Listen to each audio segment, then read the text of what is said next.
Captain Lisa Martinez walked slowly across the bridge of her ship, the Aurora Dawn. She stopped in front of the big screen that showed the stars around them. For 3 months, they had been floating in space near a planet called Kepler 442. Their mission was to explore new worlds and find things that might help Earth.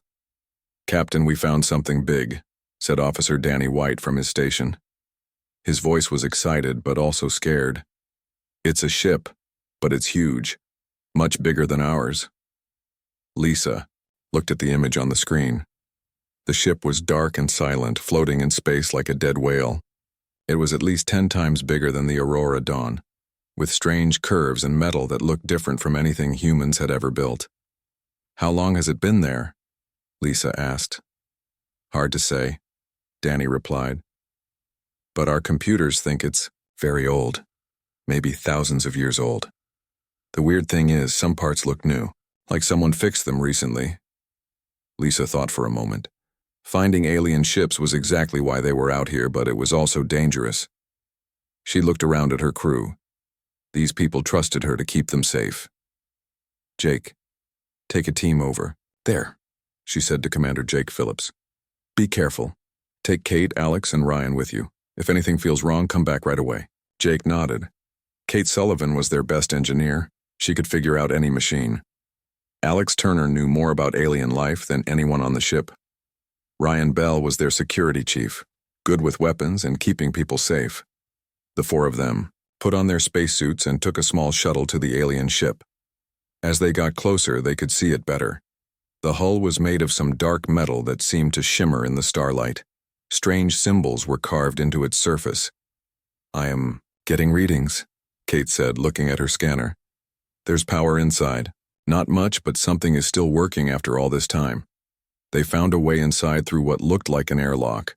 The doors opened for them, which was strange. Inside, the ship was huge.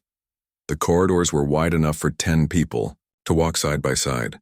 The walls glowed with a soft blue light. "The air is breathable," Alex said, checking his instruments. "But there's something else. I'm picking up organic readings, something alive." They walked deeper into the ship. The walls were covered with machines that none of them recognized. Some rooms had pools of glowing liquid. Others had what looked like beds or tables, but they were the wrong shape for humans. "This is a laboratory," Alex said as they entered a large room filled with strange equipment. But what were they studying? Ryan found the answer first. In the center of the room was a clear container, like a giant test tube. Inside was a person. A human person. "How is that possible?" Jake whispered. The woman in the container looked young, maybe 25 years old. She had red hair and was wearing clothes that looked human but were made from materials they didn't recognize. Tubes connected to her arms, and she was breathing slowly, like she was sleeping. "She's alive," Alex said, his scanner beeping. "But her readings are strange.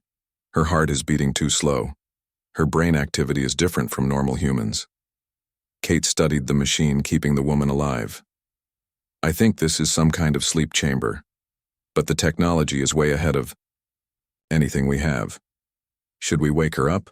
Ryan asked. Lisa's voice came through their radios. "What's your status over there?" "Captain, you need to see this," Jake said. "We found someone." An hour later, Lisa stood in the alien laboratory looking at the sleeping woman. Her medical officer, Dr. Sam Roberts, had come over to help. The woman's vital signs were stable, but everything about her was puzzling. "Her DNA is human," Dr. Roberts said, "but it's been changed, enhanced. She's stronger than she should be, faster, smarter. But how is that possible?" "Only one way to find out," Lisa said. "Wake her up." Dr. Roberts worked with Kate to safely bring the woman out of her sleep. The process took an hour. Slowly, her breathing got faster. Her eyes began to move under her closed eyelids. Then suddenly she was awake. Her eyes were green, bright, and sharp. She looked around the room, taking in everything. When she saw the humans, she didn't seem surprised. "Where am I?" she asked. Her voice was clear and strong, but there was something musical about it, like it had extra tones that made the walls vibrate slightly. "You're safe," Lisa said. "I'm Captain Martinez. We found you on this ship. What's your name? The woman sat up slowly. Maya. Maya Chen. I'm from the colony on New Beijing, but that's impossible. New Beijing was destroyed. Lisa and her team looked at each other. There was no colony called New Beijing. No human settlements existed in this part of space. Maya, what year do you think it is? Dr. Roberts asked gently. Maya thought for a moment. 2387. The war with the Centauri Alliance just ended. My people were evacuating when the sky started falling. They put me in the pod and said I was their hope for the future, but it was 2395, and there had never been a war with any Centauri Alliance. There were no human colonies this far from Earth. Over the next few days, Maya stayed on the Aurora Dawn while Dr. Roberts ran tests. Maya was friendly and helpful, but she remembered things that had never happened. She knew about technologies that didn't exist. She spoke about people and places that were not real. But she was real. Her enhanced abilities were real too. She could lift heavy objects without effort. She could run faster than any human. When she touched broken machines, they started working again. It's like she's from another version of history, Alex said, to Lisa privately. Everything she knows is almost right, but not quite. The strangest thing was how the ship responded to Maya. When she walked through the corridors, the lights got brighter. When she touched the walls, new symbols appeared. The ship was recognizing her. I think she's the key, Kate said. This ship, all this technology, it's connected to her somehow. Maya herself was confused by her abilities. I don't understand it, she told Lisa. Sometimes I know things I shouldn't know. Sometimes I can do things that should be impossible. It's like there are other people inside my head, people who lived through things I never experienced.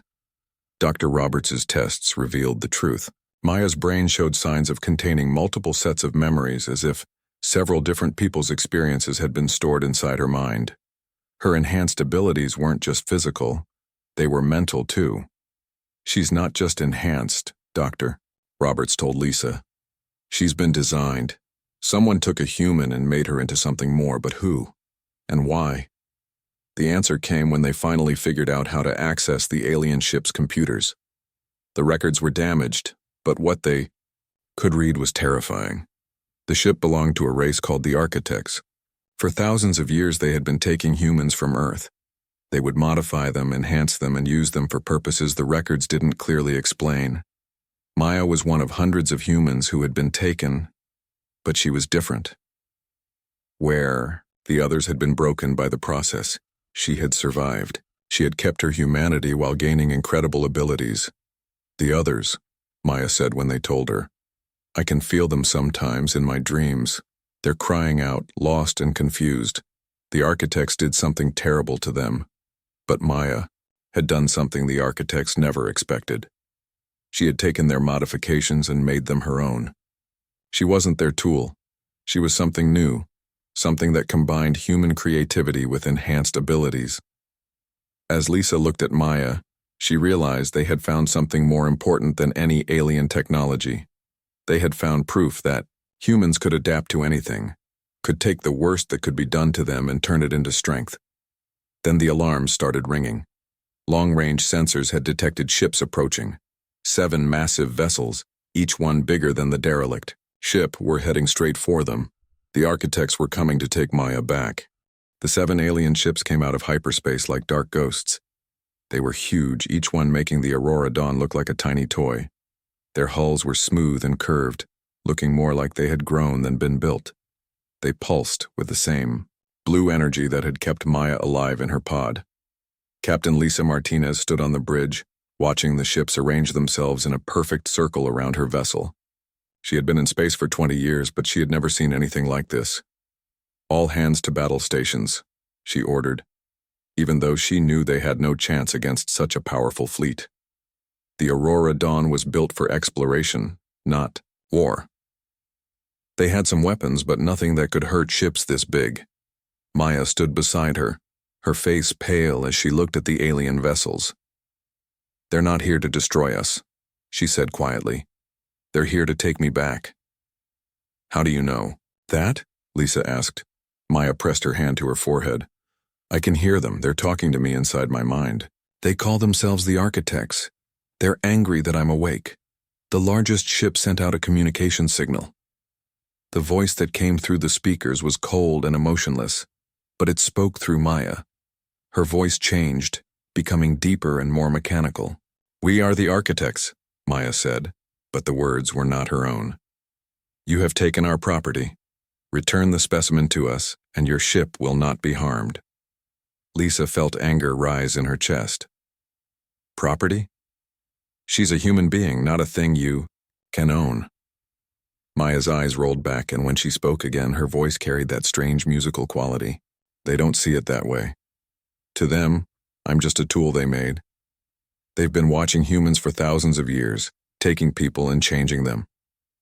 Dr. Roberts, who had been monitoring Maya's brain activity, spoke up. "Captain, her neural patterns are going crazy.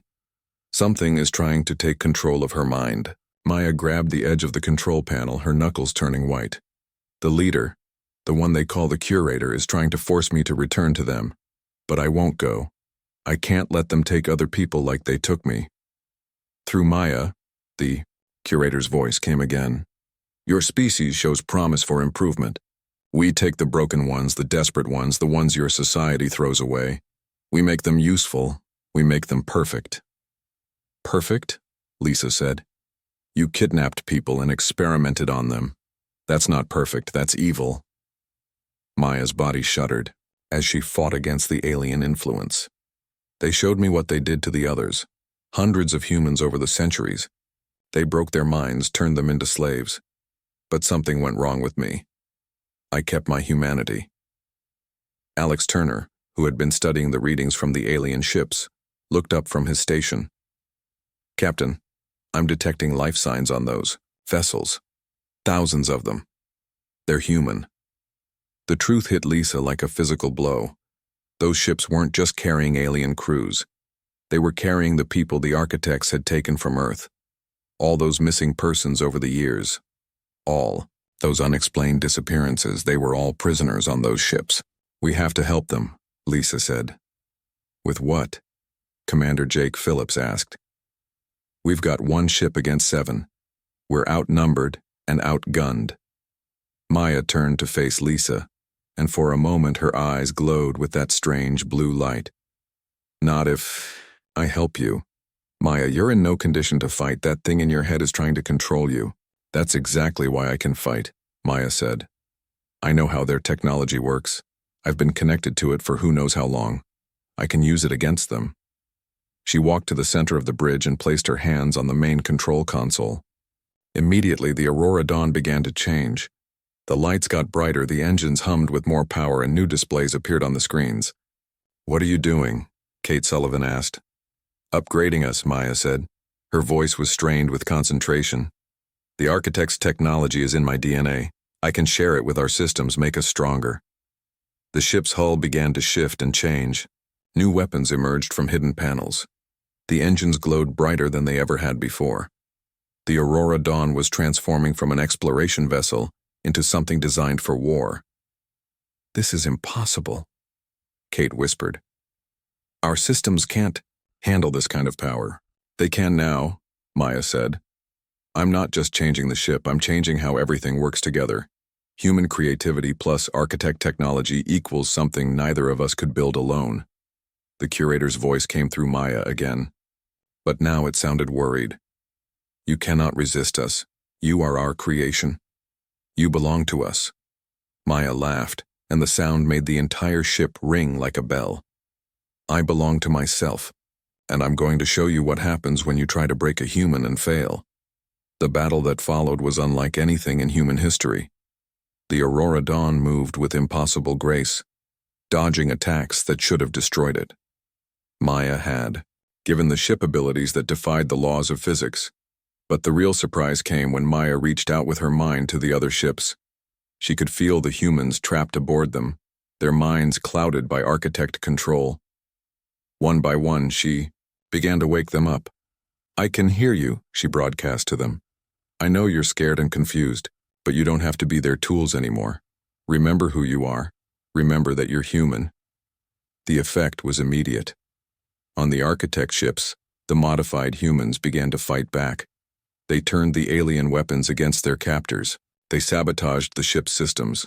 They remembered what freedom felt like. Impossible. The curator's voice came through Maya, now filled with something like panic. They are broken. They cannot resist their programming. They're not broken, Maya said.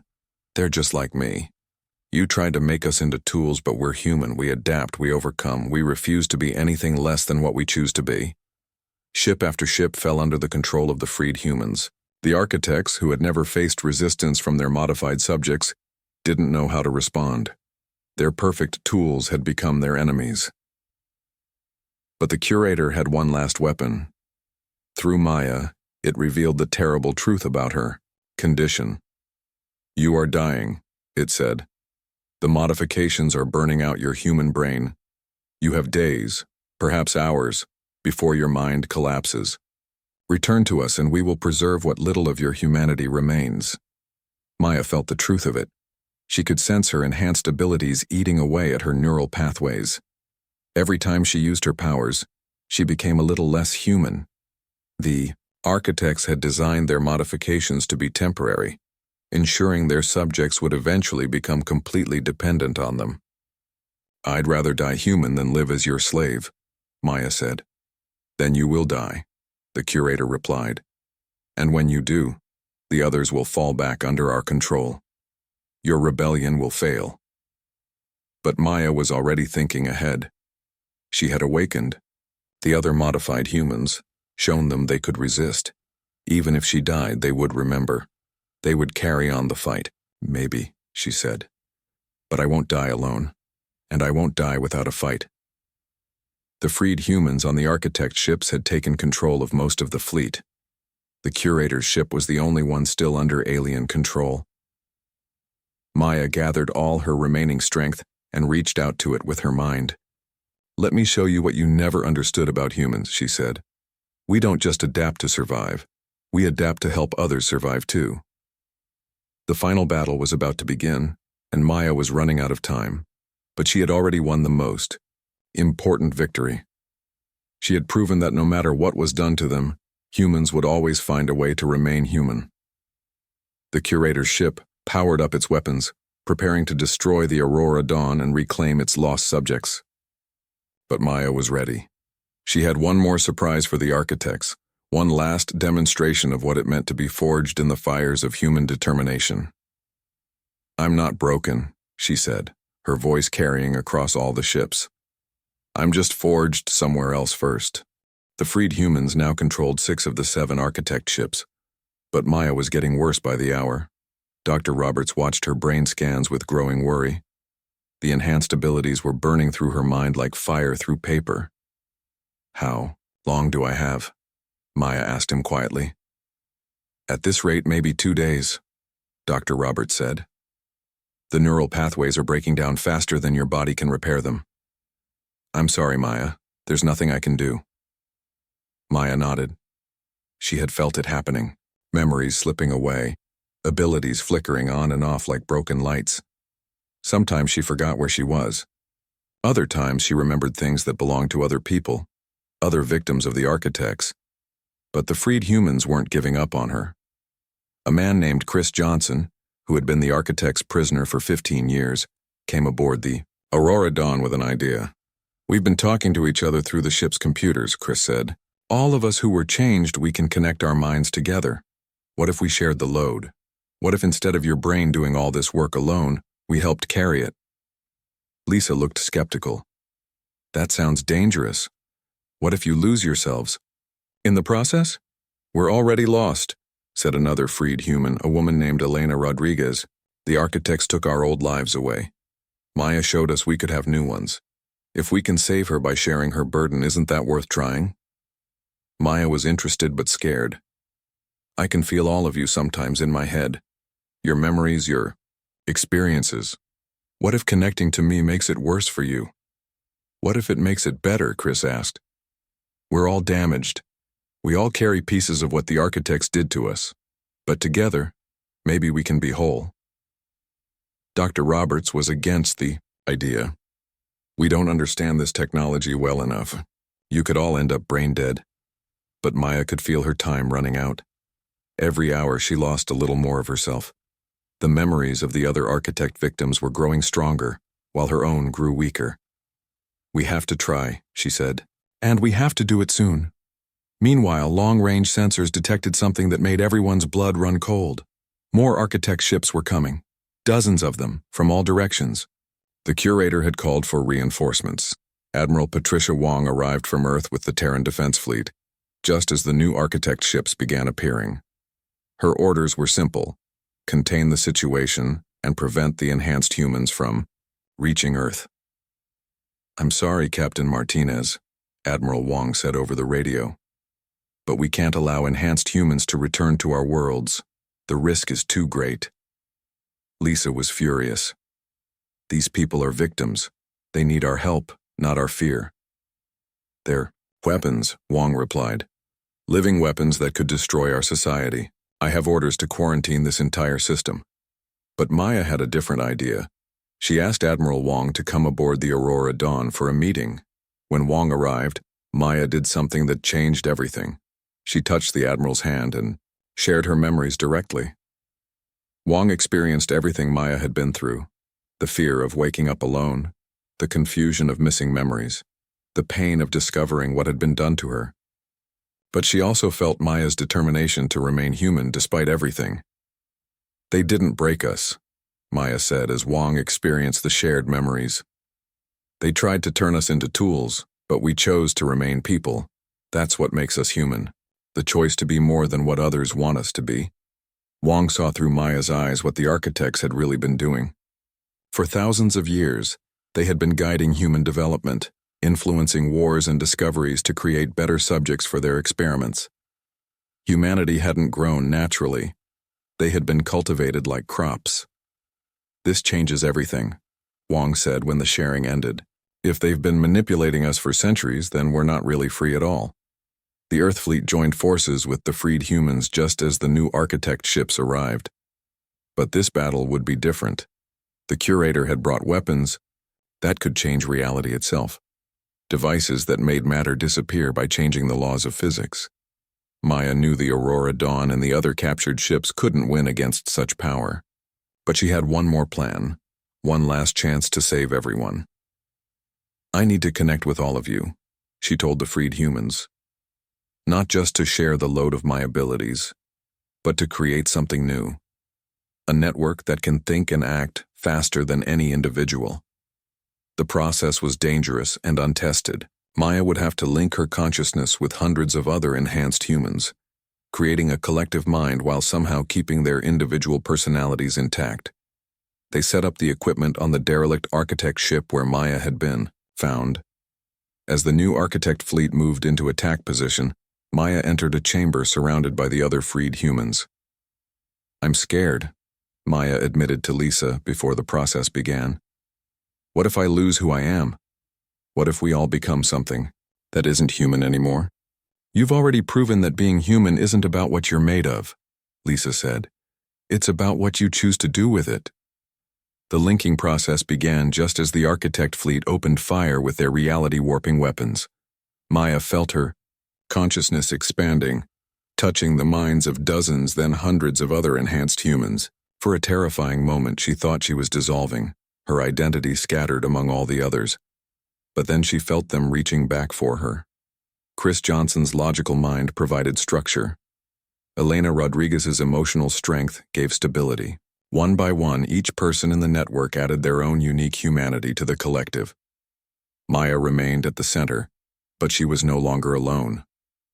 The accumulated knowledge and experience of hundreds of enhanced humans flowed through the network, creating something that was greater than any individual, but still fundamentally human.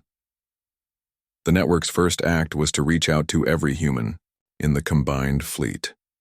Not to control them, but to share knowledge with them. Suddenly, Captain Martinez understood her ship's systems better than engineers with decades of experience. Admiral Wong found herself thinking with the strategic insight of 100 different commanders. Across the fleet, human crews began operating with perfect coordination. Maya had given them the knowledge they needed to fight the architects on equal terms. But the real breakthrough came when Maya realized the truth about the architects themselves. Through the network, she could sense their minds, and what she found surprised her. They weren't evil conquerors. They were the remnants of a species that had made the same mistake they were trying to force on humanity. Long ago, they had surrendered their individual consciousness to become a collective, losing their creativity and ability to adapt. They're not our enemies, Maya broadcast through the network. They're what we could become if we lose our humanity in the pursuit of perfection. The curator, sensing Maya's realization, made one final desperate attack. It focused all its power on destroying the network by targeting Maya directly. Reality-warping weapons struck at the derelict ship, trying to unmake Maya at the quantum level. But it was too late. The network had become self-sustaining, no longer dependent on any single person. Maya felt her enhanced abilities stabilizing, supported by hundreds of other minds instead of burning out her own. For the first time since waking up, Maya felt truly alive. She wasn't alone anymore, and she wasn't dying. The network had given her something the architects never understood, the strength that came from connection rather than control. The final battle was about to begin, but Maya already knew how it would end. The architects had created their own defeat the moment they tried to break human spirits instead of understanding them. The network of enhanced human minds was unlike anything that had ever existed. Maya stood at its center, but she was no longer the frightened woman who had awakened alone in an alien pod. She was connected to hundreds of others who had suffered, as she had, and together they were something new. The curator's reality-warping weapons struck the derelict ship again and again, trying to destroy Maya and break the network. But each attack was absorbed and deflected by the collective consciousness. Where one mind might have broken, hundreds working together remained strong. Through the network, Maya could feel every human in the combined fleet. She shared knowledge with them, showing them how to fight the architects' impossible weapons.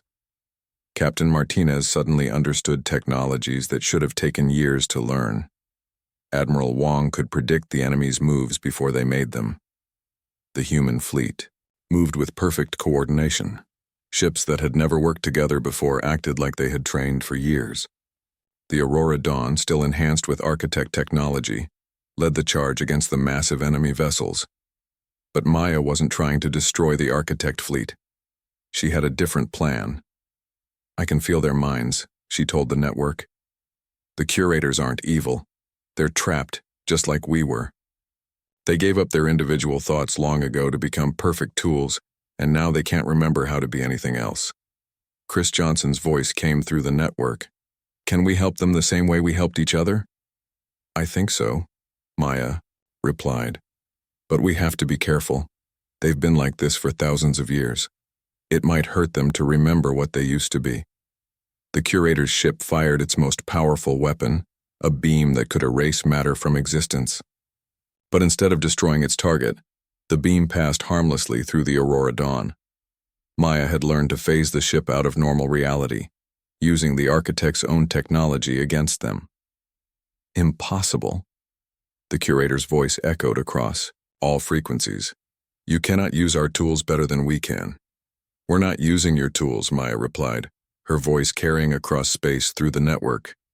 "We're making them into something better, something human." She reached out through the network, not to attack the curator, but to touch its mind gently. What she found there broke her heart. The curator had once been like her, an individual with hopes and dreams and fears. But its people had believed that perfection meant giving up everything that made them unique. They had merged their consciousness into a collective that was efficient but empty. "I remember," Maya whispered to the curator. "You used to have a name.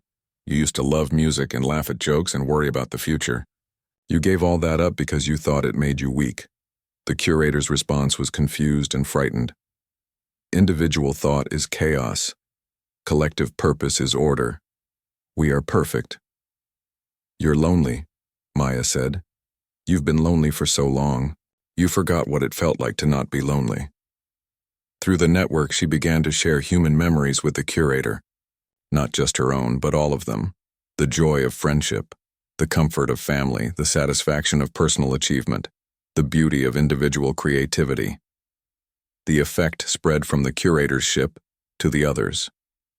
Across the architect fleet, individual consciousness began to reassert itself.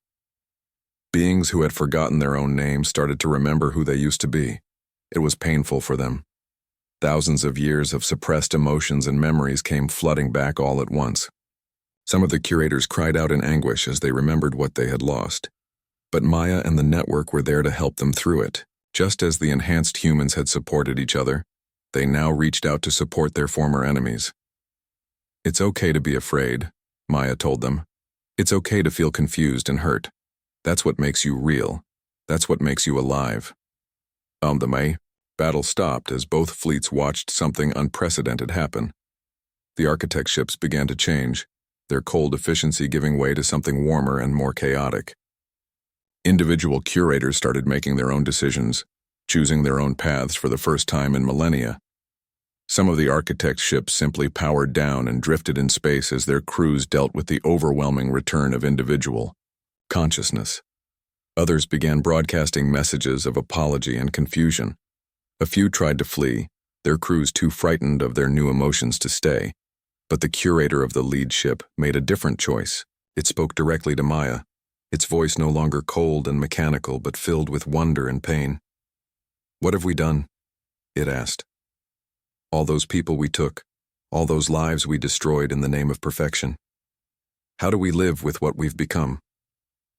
"The same way we all do," Maya replied, "one day at a time, by choosing to be better than we were." The war ended not with destruction but with understanding. The architects who chose to stay began working with the humans to undo the damage they had caused. Their advanced technology, combined with human creativity and the enhanced abilities of the network, opened possibilities that neither species could have achieved alone. Maya emerged from the linking chamber, changed but whole. The network had stabilized her consciousness and her abilities. She was no longer dying, no longer alone, no longer afraid of what she had become. "I understand now," she told Captain Martinez, as they stood together on the bridge of the Aurora. Dawn. Around them, the combined human and architect fleets were preparing for the journey back to Earth. "I was never broken. The architects tried to break me, but they just made me stronger in different ways." Dr. Roberts ran new tests on Maya and found that her neural pathways had stabilized. The network effect allowed her to use her enhanced abilities without burning out her human brain. She was truly something new, a bridge between what humanity was and what it could become. The return to Earth brought new challenges. Many people were afraid of the enhanced humans and the technology they brought with them. Some governments wanted to study them. Others wanted to control them. But Maya and the network had learned something important during their struggle. They didn't need permission to be human. They didn't need anyone else to define what they were or what they could become. Maya took her place as the first ambassador of the Enhanced, working to ensure that the lessons learned in their fight would guide humanity's future. She spoke before the United Nations, her voice carrying those strange harmonics that had become her signature. "We are not a threat to regular humans," she said. "We are proof of what humans can become when we refuse to accept limitations. Enhancement isn't about being better than others. It's about being the best version of ourselves while still remaining connected to everyone else." The final image was of Maya, standing in a garden on Earth, surrounded by both enhanced and regular humans working together. Children played nearby, some with abilities their parents could never have imagined, others completely normal but no less valued. The network had grown to include volunteers from across human space, people who chose to link their consciousness with others not for power, but for connection. They remained individuals while sharing knowledge and experience, proving that evolution didn't require the loss of humanity. Maya watched the children play and smiled. She had been forged in the fires of alien experimentation, but she had emerged as something purely human, someone who chose connection over isolation, growth over stagnation, hope over fear. She wasn't broken. She was exactly what humanity needed to become to face the challenges of the future. and she was no longer alone.